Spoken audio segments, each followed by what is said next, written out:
What's up, everybody? Welcome to another episode of China Update, where I try and help you guys keep on top of the world's #2 economy. My name is Tony.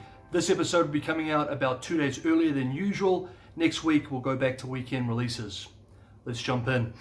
China is in the midst of a power supply crisis that has turned critical in recent days, threatening entire power grids as the country moves into winter.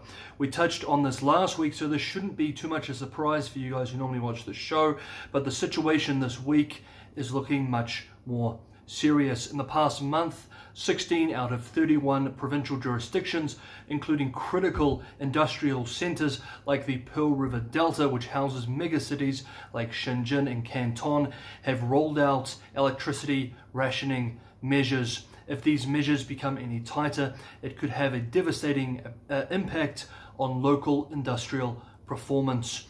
In the northeast of the country, many homes experienced blackouts over last weekend, with local government expressing in social media that they had to ration the power to avoid a total collapse of the power grid. On Monday, a utility firm in Jilin province, northeastern China, said that there would be power outages from now until March of next year, and that there would be no advance warning of these outages. It also stated in the same notice that that part of the country would be suffering from water shortages as well. Later on the same day, this is Monday now still, the governor, who we should point out is the second executive head of the province under the provincial party secretary, said that China should work to import more coal from Russia, Indonesia and Mongolia in order to resolve, quote, crippling supply shortages, end quote. The following day, the Beijing-based China Electricity Council announced that China will expand coal procurement at, quote, any price to ensure heating and power generation in winter, end quote. While China does experience occasional power outages, especially in lower tier cities and during the winter, their frequency has sharply increased in recent weeks. Power cuts are now being described in state media as the worst in a decade. China relies on coal for approximately 70 to 80% of its energy, with 45% used for the industrial sector and the remainder used to generate electricity for the country. As of September the 21st, the total stockpile of thermal coal used to generate electricity stood at just 11.3 million tons, only enough to last 15 days if shipments were disrupted. The national red line for this is 20 days. Some power plants are reporting that they only have 2 to 3 days of thermal coal reserves left. Sinolink Securities estimates that from September this year to February of next year, China will suffer a coal shortage of between 12 to 19%. Though we can't be sure of the exact cause at this point, it appears that the shortages are primarily due to a combination of the mismanaged closing of power plants to meet environmental targets, especially near Tier 1 cities, price controls on electricity, and a general shortage of coal, an issue itself exacerbated by Beijing's informal banning of the importation of high-quality coal from Australia last year. There is another factor too, of course. Demand for electricity is higher this year than it was last year. Compared with last year, electricity demand is growing this year in China at nearly twice its usual annual pace. The rise has been driven by orders for smartphones, home appliances, exercise equipment, and other manufacturing goods from developed consumers around the world that China produces a lot of and, of course, suck up a lot of power. Aside from the social costs of power outages, the effect on growth could be severe. Analysts on Monday were predicting a 0.1 to 0.5% reduction in GDP growth this year due to the power situation, which doesn't sound like much, but adds up to the tens of billions of dollars for the real economy. Then on Tuesday, Goldman Sachs cut its growth forecast for China this year from 8.2% to 7.8%. The bank said that the major industrial output cuts caused by power outages add, quote, significant downward pressures, end quote, and estimates that 44% of China's industrial activity has been affected.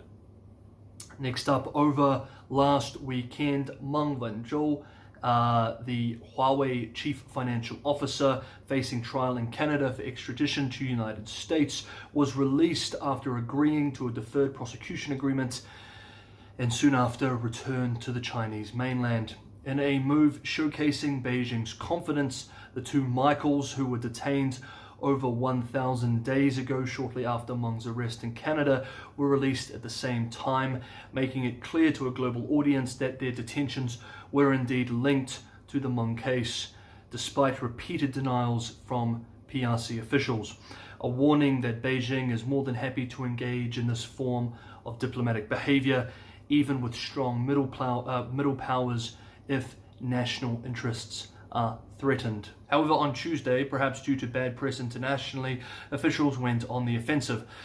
Chinese Foreign Ministry spokesperson expressed, quote, "It is a known fact that the US is the inventor of hostage diplomacy, whose birthplace and headquarters is in Washington, D.C., end quote."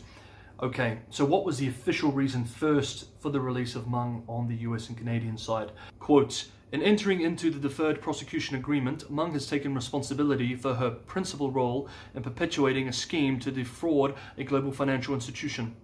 Her admissions in the statement of facts confirm that, while acting as the chief financial officer for Huawei, Meng made multiple material misrepresentations to a senior executive of a financial institution regarding Huawei's business operations in Iran in an effort to persuade Huawei's banking relationship with the financial institution." End quote. Chinese state media claimed that the two Michaels were released for medical reasons, which had nothing to do with the Meng case whatsoever, and continued to claim as well that the two Canadians were spies whose original arrests too had nothing to do with the Meng case. Quote, "Beijing No. 2 Intermediate People's Court and the High People's Court of Liaoning Province decided to release them on bail in accordance with the law.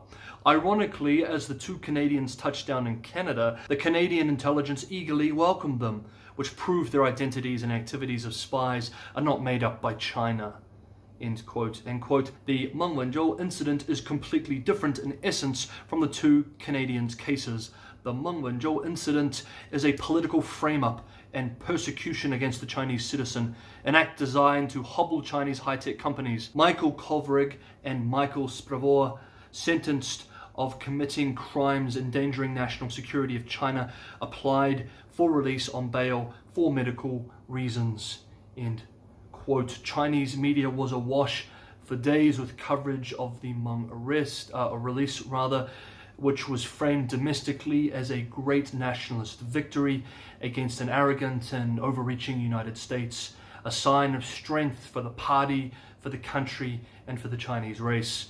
Quote, "There is no power capable of stopping China in its march forward. Meng's release is the result of the party central's firm leadership, the unremitting efforts by the Chinese government, and the strong support of the Chinese public. It is a major victory for the Chinese people." End quote. End quote. This again fully proves that a strong China under the leadership of the CPC will always have the back of every single Chinese citizen. The party and the Chinese government have the firm will and the strong capability to firmly uphold the legitimate and legal rights and interests of Chinese citizens and companies, as well as the interests and dignity of the party and our nation. No force can hold back China's forward progress. End quote. Upon her return to the mainland, Meng herself announced, quote, "Without a powerful motherland, I would not have my freedom today." End quote. This years-long episode has put tremendous strain on the China-Canada relationship and has been devastating for public opinion towards the People's Republic of China and Canada. Public opinion which is unlikely to improve much in the years ahead. After almost 1,000 days of detention in China, the two Michaels landed safely in Canada. Kovrig's daughter was born after his arrest. After landing, he was finally able to hold his daughter for the first time. Hey guys, if you're enjoying the episode, don't forget to hit that like button. It really is a big help for a small YouTuber like myself who is discussing relatively sensitive content that YouTube is hesitant to suggest. but hitting that like button tells the algorithm that this is real content coming from a real creator. If you're getting any value from the episode as well, I release one of these every week, so maybe consider subscribing, hit that notification bell, and you'll be notified when I release these, typically at the end of the week, only once a week. And of course, as always, I want to take this opportunity to give a huge thank you to my Patreon supporters. Thank you so much, guys. Cheers for your support. It's very humbling to have it, and I really appreciate it. Thank you so much. The quote of the week this week is from a Central Propaganda Department commentary on page 1 of Monday's edition of State-Run People's Daily. The piece is titled, "Why We Can Succeed." Quote, "The world today is undergoing profound changes unseen in a century. One of the most striking features of these changes is the irreversible trend of the rise of the East and the decline of the West. At present, the perspective of the international community to observe China has changed from focusing on China's achievements to focusing on the political causes and institutional secrets of China's achievements. From asking whether the CPC is capable to wanting to know why the CPC can and does, to marveling at what the CPC is capable of, to thinking about how they can do the same. It can be said that China's governance has an increasing influence on the world." End quote. Next up, Evergrande. The Evergrande mess continues into this week. We've been unpacking the nature of this crisis and what it means for the company and the wider economy, as well as the considerations of regulators in Beijing, the pros and cons of the decisions going forward. These have been discussed in the last 2 episodes. I'd highly recommend, if you haven't seen them and you're interested in the Evergrande story and where it's likely to go in the future, check out those episodes and hit the paths with Evergrande, and we go into that in depth. For our purposes now, though, let's just touch on a few developments over the last few days.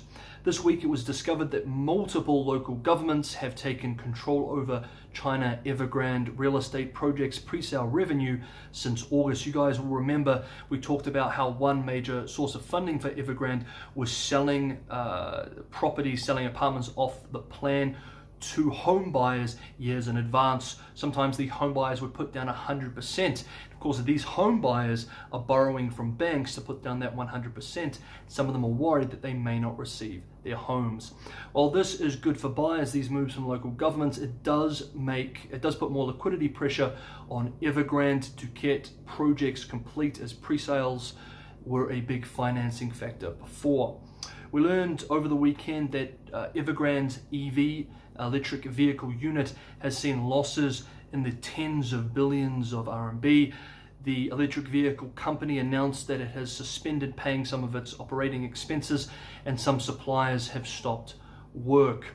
On Monday, China's central bank vowed to, quote, protect consumers exposed to the housing market, end quote, and injected more cash into the banking sector the same day.